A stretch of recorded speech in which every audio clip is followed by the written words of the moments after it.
Hi friends, ఎలా ఉన్నారు అందరూ? ఈరోజు మరొక కాన్సెప్ట్తో నేనైతే మీ ముందుకైతే రావడం జరిగింది. మీరు చూసారు కదా, తమ్ముళ్ళు ఏదైతే చూసారో, సెల్ఫ్ డిఫెన్స్ అఫెన్సా అంటే ఆత్మరక్షణ నేరమా లేదా రైటా అనే దాని గురించి అయితే ఇప్పుడు మనం తెలుసుకుందాం. ఇది ఆత్మరక్షణ అనేది ఏంటంటే నేరం అయితే కాదండి, ఇది అయితే మనకి రైటు, లీగల్ రైట్ మాత్రం ఇది. ఎందుకంటే ఇండియన్ పెనల్ కోడ్ ప్రకారం సెక్షన్ 96 నుంచి 106 వరకు ప్రొవిజన్స్ అయితే ఉన్నాయో, ఇవి అయితే provisions relating to the self defences, ఇవన్నీ కూడా సెల్ఫ్ డిఫెన్సెస్ కింద అయితే వస్తాయండి. అయితే ఇక్కడ 96 ప్రకారం ఏంటంటే, సెక్షన్ 96 ప్రకారం మనకి రైట్ అయితే ఉందో, మనకి జీవించే రైట్ ఉన్నప్పుడు మన చర్యకి ఎవరైనా భంగం కలిగిస్తే ఈ సెల్ఫ్ డిఫెన్స్ అనేది మనం ఉపయోగించుకోవచ్చు.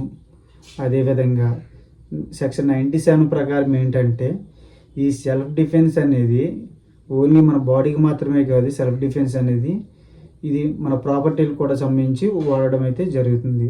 సెక్షన్ 98 ప్రకారం ఏంటంటే, ఎవరైతే మ్యాడ్ పర్సన్స్ ఉన్నారో, మెంటల్ డిజబిలిటీ పర్సన్స్, వాళ్ళ ద్వారా మనకు హాని సంభవిస్తున్నప్పుడు మనం వాళ్ళని తిరిగి కొట్టే రైట్ అయితే ఉంటుంది.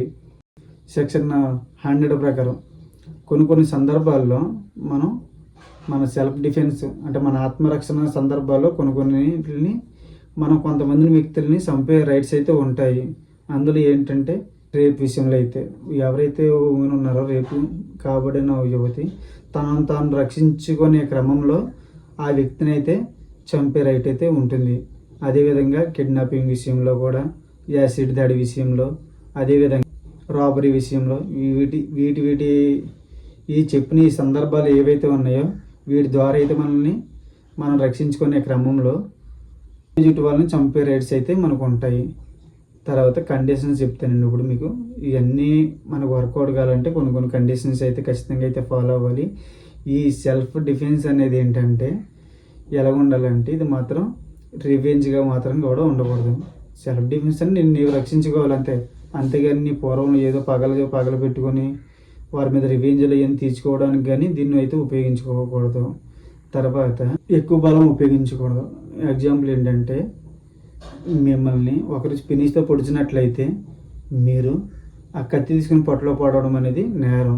ఎందుకంటే మీరు అతను కొట్టవచ్చు, ఇంకేదైనా చేయవచ్చు, చంపకూడదు, కత్తులతో పడకూడదు. అదేవిధంగా పోలీసుల విషయంలో కూడా ఏంటంటే, ఇప్పుడు పోలీసులు వాళ్ళ డ్యూటీలు చేస్తున్నప్పుడు మీరు వెళ్ళి వాళ్ళు మిమ్మల్ని కొడుతున్నారు కదండి, మీ సెల్ఫ్ డిఫెన్స్ క్రమంలో మీరైతే వారిని అయితే కొట్టకూడదు. తర్వాత వెరీ ఇంపార్టెంట్ ఏంటి, రక్షణ కోరే సమయం అనేది మీకు లేకపోవడం. ఫర్ ఎగ్జాంపుల్, ఈ సెల్ఫ్ డిఫెన్స్ అనేది ఎప్పుడు వాడుకుంటామంటే, మన చుట్టుపక్కల ఎవరు లేనప్పుడే మనం దీన్ని వాడుకోవడం అయితే జరుగుతుంది. నిజంగా మన చుట్టుపక్కల జనం ఉండి కూడా మన సెల్ఫ్ డిఫెన్స్ క్రమంలో అతన్ని ఏం చేసినా సెల్ఫ్ డిఫెన్స్ అయితే రాదు. ఎందుకంటే వాళ్ళకి మన చుట్టూ జనం ఉన్నారు, రక్షణ కోరే సమయం ఉంది, ఆ సమయం లేకపోతే ఉపయోగించుకోవాలి.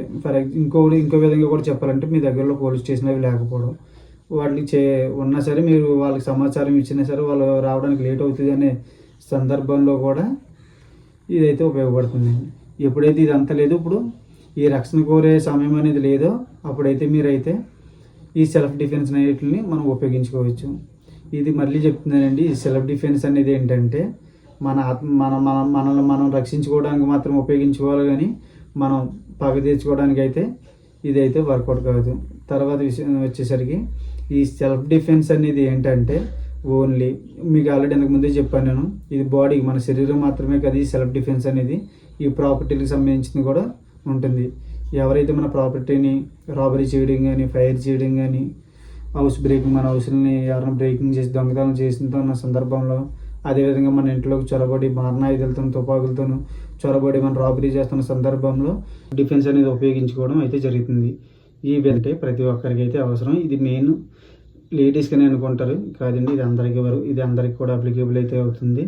సో ప్రతి ఒక్కరు కూడా సెల్ఫ్ డిఫెన్స్ అయితే, ఆ డిఫెన్స్ మనం రక్షించుకోవడం మాత్రమే వాడుకోవాలి తప్ప పగ తీర్చుకోవడానికి కానీ ఇంకా వేరే కారణాలు పెట్టుకుని అయితే దీన్ని అయితే యూజ్ చేసుకోకూడదు. ఇదైతే మీరైతే పూర్తిగా గమనించుకోండి. కాన్సెప్ట్ కనుక మీకు నచ్చితే కనుక లైక్ చేయండి, సబ్స్క్రైబ్ చేయండి నా ఛానల్ని. కుదిరితే అనేక మందికి షేర్ అయితే చేయండి. Thank you for all. రేపు మళ్ళీ మరొక టాపిక్ అయితే కలుద్దాం. Thank you once again.